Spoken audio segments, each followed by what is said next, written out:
Hello friends, this is Sonali Ahuja. Welcome to our channel Only Civil Services. जैसा कि आप सब जानते हैं कि हमारे प्रीवियस चैप्टर में हमने हमारा फर्स्ट चैप्टर स्टार्ट किया था बायोलॉजी सीरीज़ का द साइंस ऑफ लाइफ। उसी का आज हम पार्ट 2 करने वाले हैं। पार्ट 1 सीरीज़ में हम थोड़ा सा रिकॉल कर लेते हैं। पार्ट 1 सीरीज़ में हमने पढ़ा था द एंशियंट मेडिकल प्रैक्टिशनर्स, जिनमें मैंने आपको कुछ एंशियंट मेडिकल प्रैक्टिशनर्स के बारे में बताया था, जिसमें चरक, सुश्रुत, धन्वंतरी, जिसमें मैंने आपको father of Ayurveda, God of medicine, ये सब बताया था। और लास्ट पार्ट में हमने डिस्कस किया था बायोलॉजी की 2 मेन स्ट्रीम्स के बारे में, that is botany and zoology. Father of botany, father of zoology, कौन सी बुक उनने लिखी, कितनी स्पीशीज़ के बारे में बताया, पूरे एंशियंट में एवोल्यूशन ऑफ लाइफ के बारे में कहाँ से हमने एंशियंट हिस्ट्री से पता किया है, ये सब एंशियंट इंडिया की बात हमने इसके पार्ट 1 में कर ली थी। अब हम हमारा जो पार्ट 2 पढ़ने वाले हैं द साइंस ऑफ लाइफ का, उसमें हम ब्रॉड डिवीजन देखने वाले हैं कि जो ऑर्गेनिज्म हमने देखे हैं, जितना ऑर्गेनिज्म बने हमारे अर्थ के एवोल्यूशन के बाद, वो किस तरीके से डिवाइड हुए और उनकी क्या क्या कैरेक्टरिस्टिक थी। तो हम आज का वीडियो स्टार्ट करते हैं। फर्स्ट जो हम आज वीडियो में देखने वाले हैं that is division. There is well defined characteristic that differentiate all the organism in 2 broad categories. तो जैसा कि आप सब जानते हैं कि हमारे यहाँ जितने भी अर्थ पे हमारे ऑर्गेनिजम्स हैं, उनको हम उनके कैरेक्टरिस्टिक के हिसाब से हम 2 ब्रॉड कैटेगरीज में ईजिली डिफरेंशिएट कर सकते हैं। सबसे पहले जो 2 पार्ट्स में हम उनको डिफरेंशिएट कर सकते हैं वो हैं लिविंग ऑर्गेनिज्म और नॉन लिविंग ऑर्गेनिज्म। इनको हम ईजिली 2 पार्ट्स में इनके कैरेक्टरिस्टिक के हिसाब से हमने डिफरेंशिएट किया है। जो सबसे पहला पार्ट हमने लिया है लिविंग ऑर्गेनिज्म। तो लिविंग ऑर्गेनिज्म को हम लिविंग ऑर्गेनिज्म क्यों कहेंगे, क्योंकि उनके वो हम कुछ कैरेक्टरिस्टिक आज डिस्कस करेंगे। नाम से क्लियर है कि लिविंग ऑर्गेनिज्म मतलब जिसमें कोई ना कोई जीवन हो, जिसके पास लाइफ हो, जो ग्रोथ कर सकता है, जो रिप्रोड्यूस कर सकता है, वो सब क्या होंगे, लिविंग ऑर्गेनिज्म होंगे। और नॉन लिविंग ऑर्गेनिज्म जिनके पास लाइफ नहीं है, जो खुद से कुछ वर्क नहीं कर सकते, जो ग्रोथ नहीं कर सकते। अब अगर मैं सबसे पहले बात करूं लिविंग ऑर्गेनिज्म में, तो मैं देख सकती हूं कि लिविंग ऑर्गेनिज्म में आएगा क्या। लिविंग ऑर्गेनिज्म में एग्जाम्पल है हमारे जो सब आ जाते हैं, सभी एनिमल्स, माइक्रो ऑर्गेनिजम्स, प्लांट्स, ये सभी हमारे क्या होते हैं, लिविंग ऑर्गेनिजम्स के एग्जाम्पल होते हैं। यहाँ पे आ जाएंगे ये सब लिविंग ऑर्गेनिज्म के एग्जाम्पल, जिसमें सभी प्लांट्स, सभी एनिमल्स और सभी माइक्रो ऑर्गेनिजम्स आ जाते हैं। नेक्स्ट मैं बात करती हूँ नॉन लिविंग ऑर्गेनिजम्स की।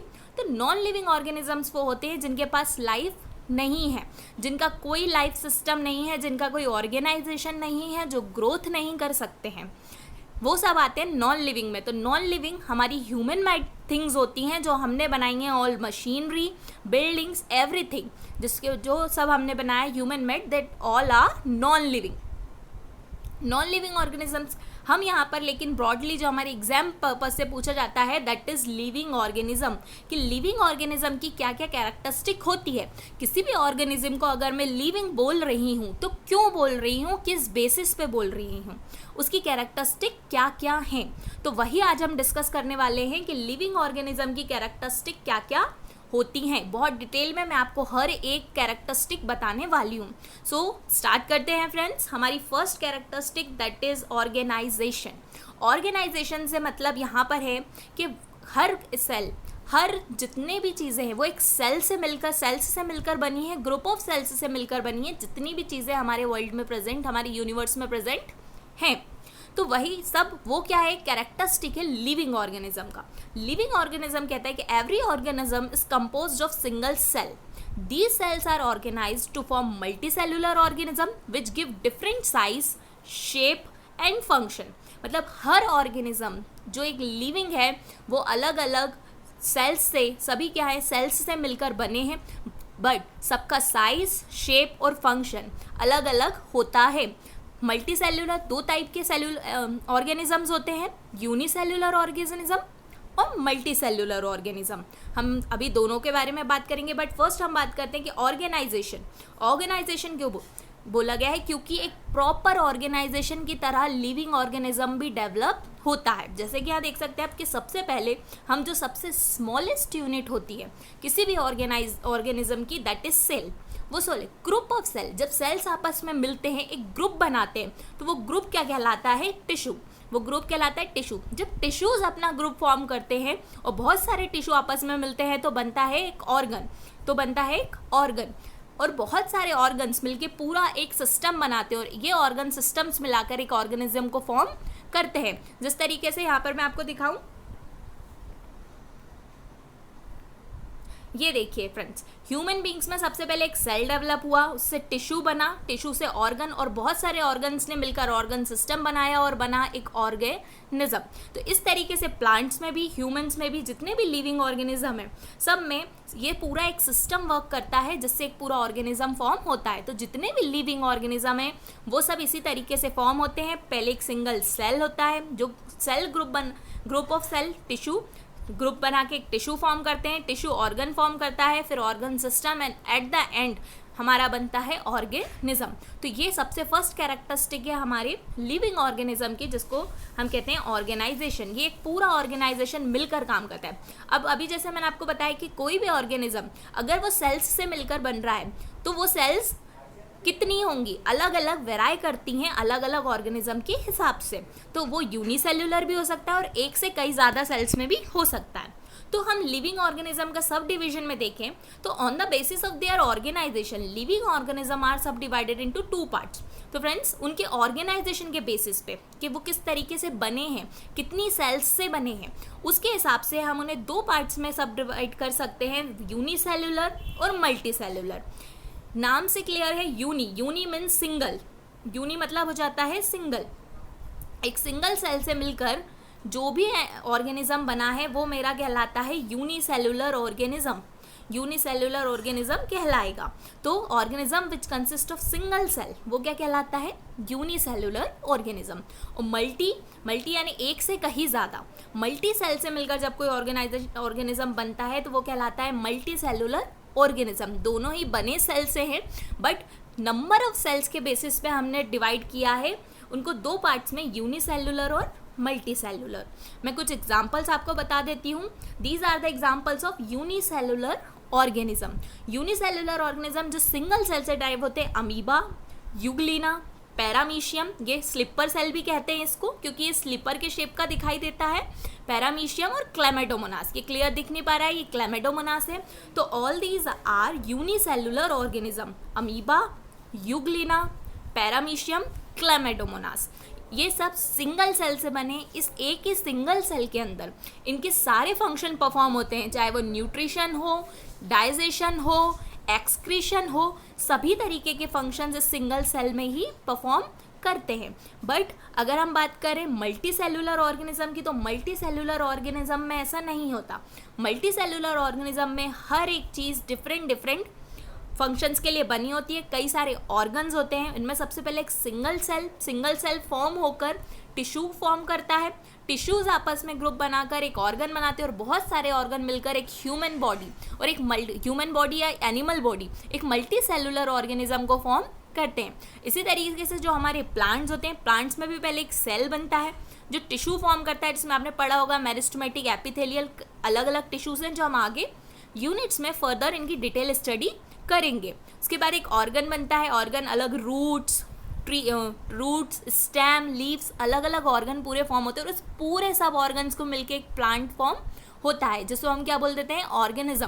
प्लांट्स भी फ्रेंड्स लिविंग ऑर्गेनिज्म होते हैं क्योंकि ये भी सारी कैरेक्टरिस्टिक शो करते हैं जो एक लिविंग ऑर्गेनिज्म की कैरेक्टरिस्टिक मैं आपको पढ़ा रही हूँ। इनका भी एक पूरा स्ट्रक्चरल ऑर्गेनाइजेशन होता है। They can growth, they can reproduce, they can take nutrition. तो ये सारी लिविंग कैरेक्टरिस्टिक शो करने के कारण हम प्लांट्स को क्या बोलते हैं, एक लिविंग ऑर्गेनिज्म बोलते हैं। तो ये फ्रेंड्स 2 एग्जांपल्स थे जो आप देख सकते हैं, ये यूनिसेल्युलर ऑर्गेनिज्म के और ये मल्टी सेल्युलर ऑर्गेनिज्म के। Clear friends? आगे मैं सेकंड बात करती हूँ सेकंड कैरेक्टरिस्टिक की, तो दैट इज मेटाबॉलिज्म। मेटाबॉलिज्म मतलब हो जाता है all chemical reactions that occur in our body.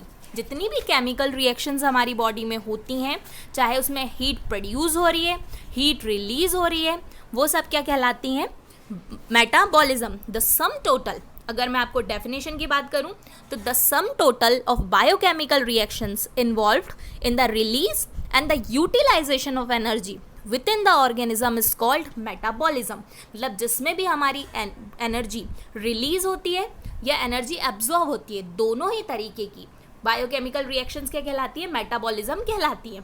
Metabolism की प्रोसेस सभी लिविंग ऑर्गेनिज्म में होती है, वो एनिमल्स हो, प्लांट्स हो, माइक्रो ऑर्गेनिज्म, सभी में मेटाबॉलिज्म की प्रोसेस होती है।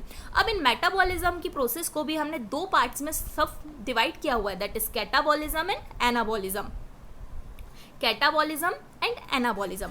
अब मैं बात करूं कैटाबॉलिज्म और एनाबॉलिज्म को, तो जैसे अभी मैंने आपको बताया कि मेटाबॉलिज्म वो प्रोसेस है जिसमें हीट रिलीज भी होती है और हीट अब्जॉर्ब भी होती है। मतलब हमारी बॉडी जो भी फंक्शन कर रही है उसके लिए कोई ना कोई रिएक्शंस हमारी बॉडी में हो रही हैं, जैसे हम न्यूट्रिशन, रेस्पायरेशन, एक्सक्रीशन, ये सब अलग अलग प्रोसेस हो रही हैं, जिनमें से किसी प्रोसेस में हमारी बॉडी में हीट रिलीज हो रही है, किसी प्रोसेस में हमें एनर्जी की ज़रूरत होती है जो हम इंटेक करते हैं।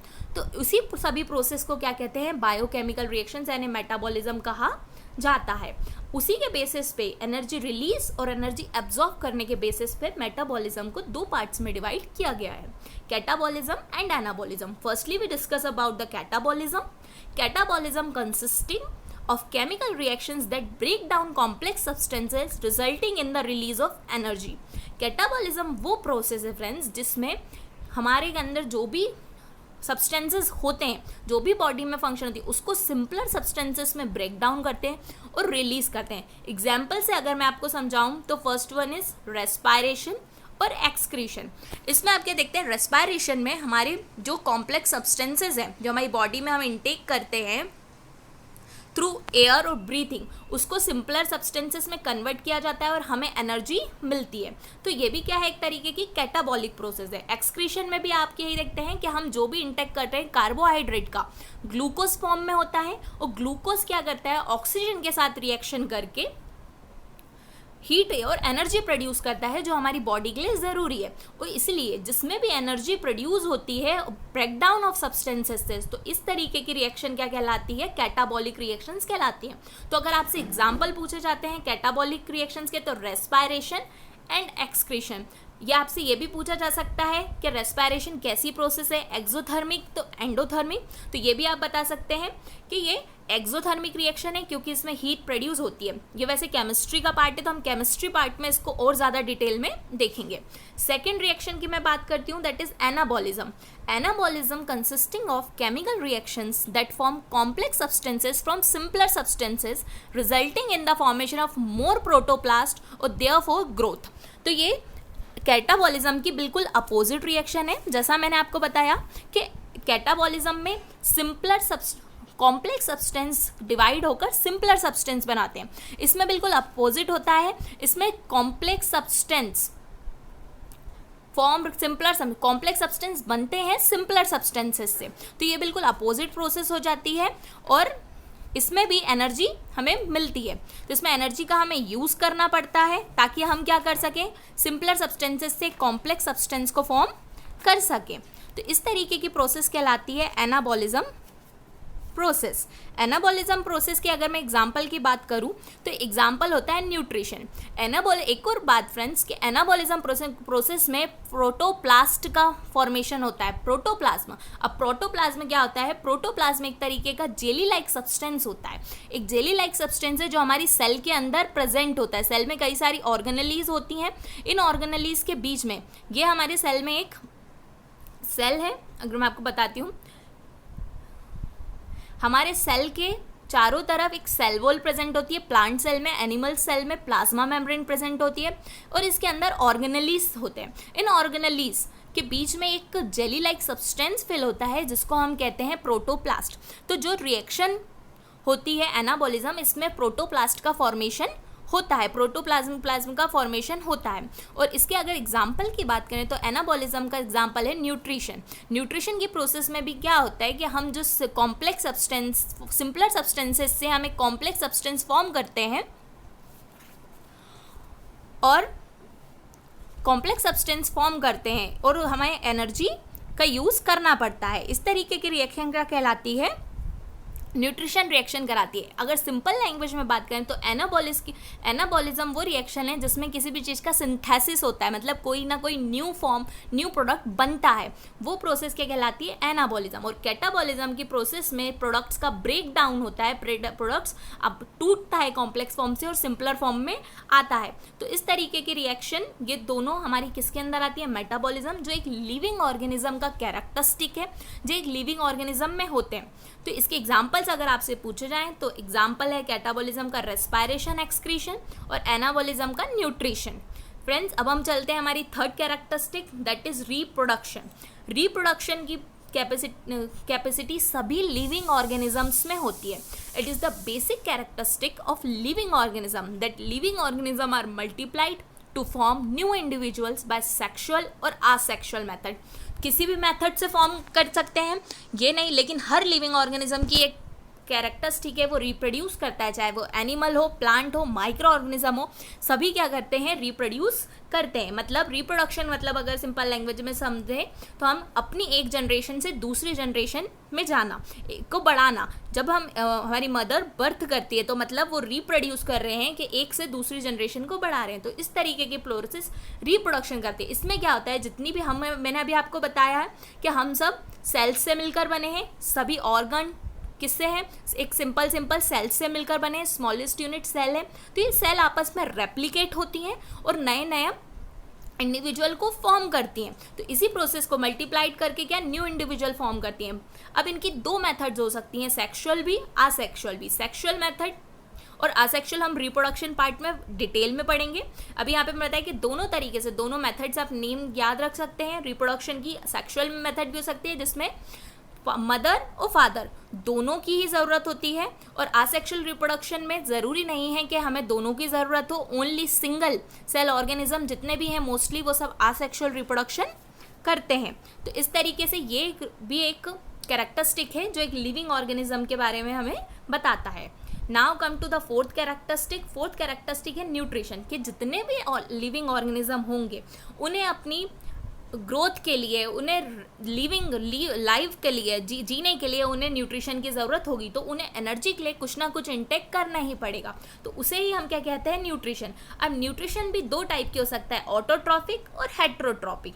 ऑटोट्रॉफिक न्यूट्रिशन वो लोग करते हैं जो खुद का फूड खुद प्रोड्यूस करते हैं। Autotrophic nutrition is a process in which the organism produces their food from the simple inorganic material such as water, carbon dioxide, mineral, salt in the presence of sunlight. तो इस तरीके के जो अपना food खुद prepare करते हैं, like plants आपने सुना होगा फोटोसिंथेसिस की प्रोसेस करके अपना फूड खुद बनाते हैं। किस किस की हेल्प लेके, water, sunlight, carbon dioxide and a pigment chlorophyll जो लीव्स में या ग्रीन स्टेम्स में प्रेजेंट होता है।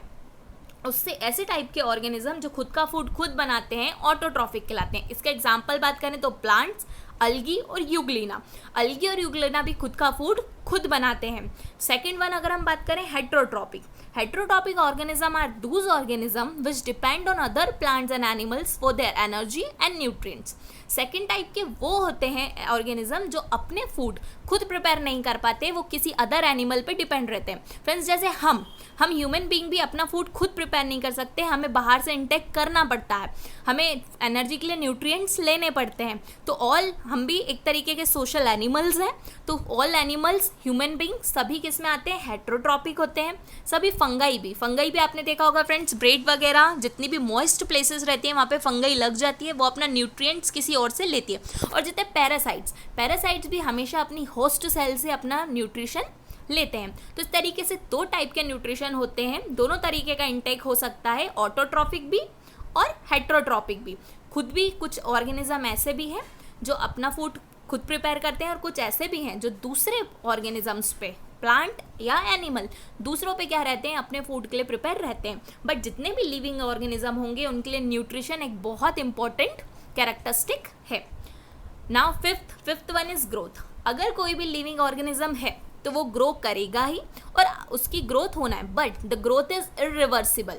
ग्रोथ क्या होती है, हमेशा इरिवर्सिबल होती है। अगर एक बार आपका weight, size, volume of an organism बढ़ता है, उसको रिवाइज नहीं किया जाता, रिवर्सिबल नहीं। आपकी जो एज आप एक बार बढ़ गई उसको आप फिर से रिवर्सिबल नहीं कर सकते हैं।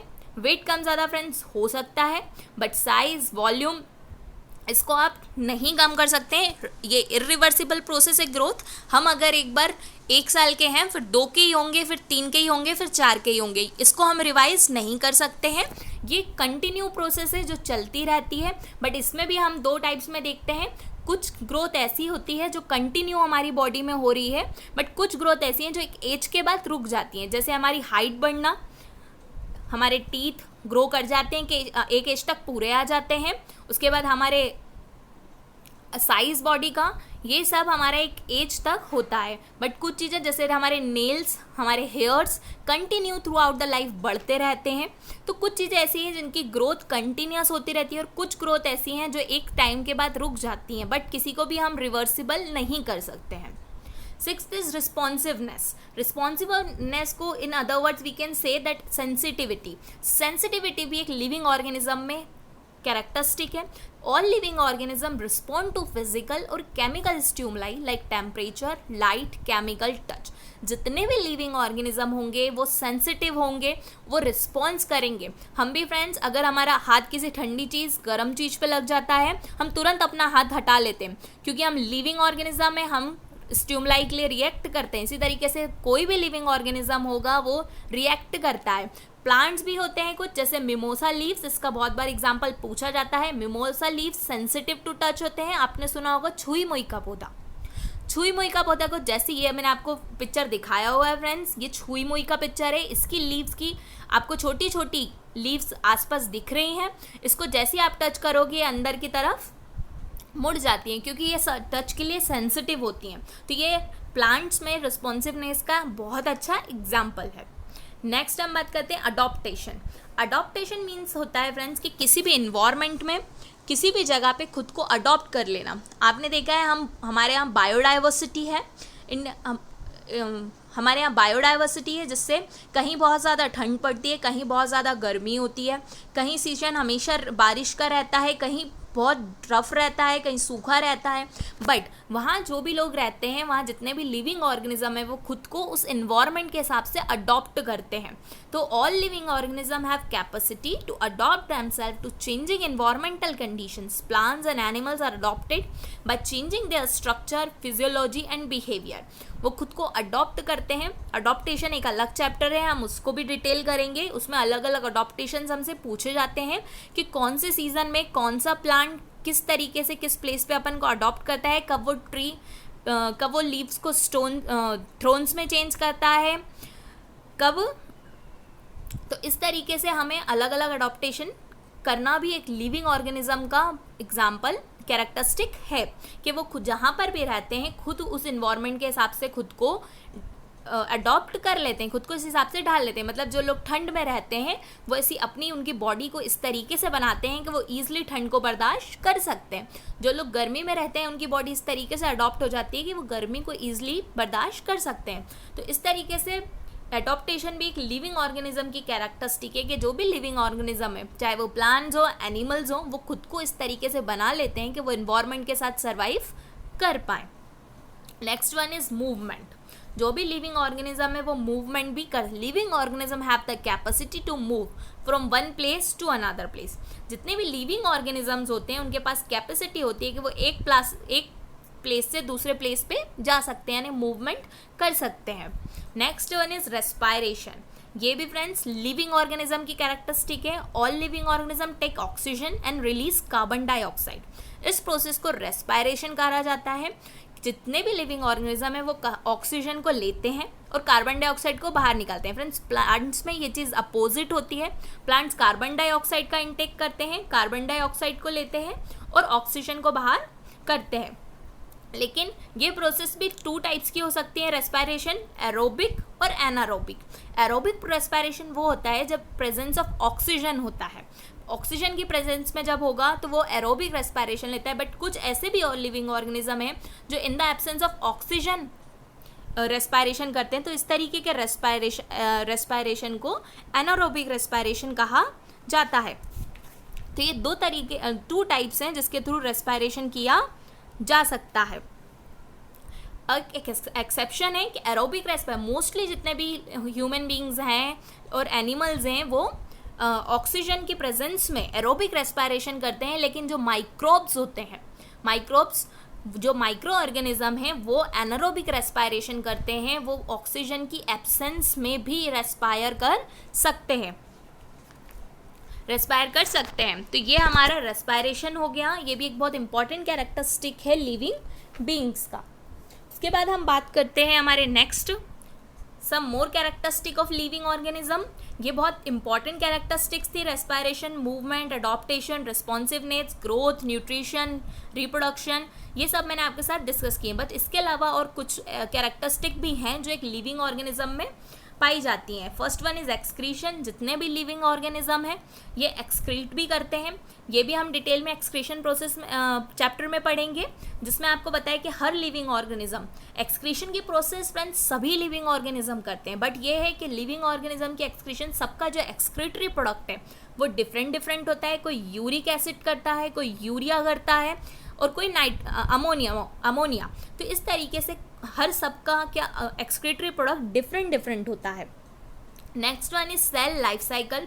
जो मैंने आपको बताया कि जितने भी लिविंग ऑर्गेनिज्म हैं उनका अपना एक लाइफ साइकिल होता है। अगर उनका बर्थ हुआ है तो उनका डेथ भी होगा, और वो पूरी थ्रू आउट द लाइफ एक लाइफ साइकिल, एक सेल साइकिल से चलते हैं। सेल्स फॉर्म होती हैं, सेल फॉर्म होती है, उनकी डेथ होती है, फिर न्यू सेल्स फॉर्म होती है, उनकी डेथ होती है। इस तरीके से एक life cycle throughout the life हमारा चलता रहता है।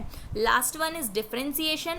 ये भी हम जानते हैं कि हम सब same unit, that is single unit cell से मिलकर बने हैं, फिर भी हर पर्सन, हर लिविंग ऑर्गेनिज्म एक दूसरे से डिफर करता है, शेप में, साइज में, फेस में, फिजिकल अपीयरेंस, सभी चीज़ में एक दूसरे से डिफर करता है। तो इस तरीके से ये भी एक लिविंग ऑर्गेनिज्म की कैरेक्टरिस्टिक है कि वो सभी एक दूसरे के साथ डिफर करेंगे, कोई भी एक जैसा नहीं है, कोई भी एक दूसरे के साथ सेम नहीं है। फ्रेंड्स, ये थी हमारी कैरेक्टरिस्टिक लिविंग ऑर्गेनिज्म की। इसमें से क्वेश्चंस पूछे जाते हैं आपको सभी कैरेक्टरिस्टिक, ये भी पूछा जा सकता है 4 कैरेक्टरिस्टिक देके कि इसमें से कौन सी लिविंग ऑर्गेनिज्म की कैरेक्टरिस्टिक नहीं है। कुछ एक्सेप्शन भी मैंने आपको बीच में बताए जो आपसे पूछे जा सकते हैं। एग्जाम्पल्स आपसे पूछे जा सकते हैं, what is anabolic, what is catabolic process, इसके एग्जाम्पल्स, न्यूट्रिशन के एग्जाम्पल्स, कौन ऑटोट्रॉफिक है, कौन हेट्रोट्रॉफिक है। लास्ट वन बहुत इंपॉर्टेंट नोट मैंने एक आपके लिए यहाँ पे लिखा है, that virus are the organism that are neither living nor living.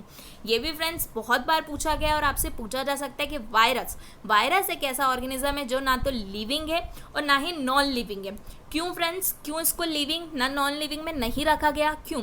क्योंकि वायरस एक ऐसा ऑर्गेनिज्म है जो इंडिपेंडेंटली नहीं रह सकता। वो जब ही रिएक्ट कर पाता है जब वो किसी लिविंग ऑर्गेनिज्म के अंदर जाता है, जब ये उसके पास कोई होस्ट सेल होता है। जब तक वो किसी लिविंग ऑर्गेनिज्म के अंदर इंटर नहीं करता तब तक वो कुछ भी काम नहीं कर सकता, वो कोई भी रिएक्ट नहीं कर सकता। उसे हमेशा रहने के लिए किसी ना किसी होस्ट सेल, किसी ना किसी होस्ट बॉडी की ज़रूरत होती है। लेकिन जब उसके पास कोई होस्ट बॉडी होता है तो वो रेप्लिकेट भी करता है और उसको हार्म भी पहुंचाता है। अभी आपने बहुत रिसेंटली सुना होगा कोरोना वायरस हमें अभी आ रहा चल रहा है, तो वो भी एक टाइप का वायरस है जो हमारे रेस्पिरेटरी सिस्टम को अफेक्ट करता है। तो ऐसे कई वायरसेस होते हैं जो हमारे बॉडी के पार्ट, डिफरेंट पार्ट्स को अफेक्ट करते हैं, बट वो तभी अफेक्ट कर सकता है जब वो बॉडी के अंदर इंटर कर जाए। इसलिए उसको फ्रेंड्स ना हमने लिविंग ऑर्गेनिज्म में रखा है और ना ही हमने नॉन लिविंग ऑर्गेनिज्म में रखा है।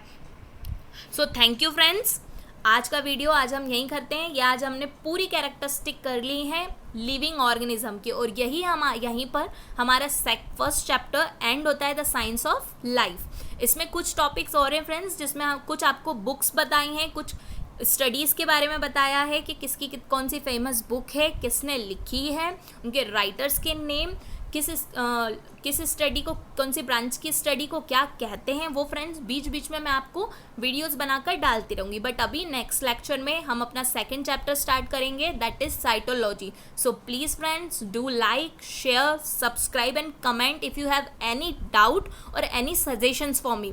अगर आपको कोई भी डाउट है और कोई भी सजेशन है तो आप कमेंट बॉक्स में लिख कर भेज सकते हैं। And thank you for watching.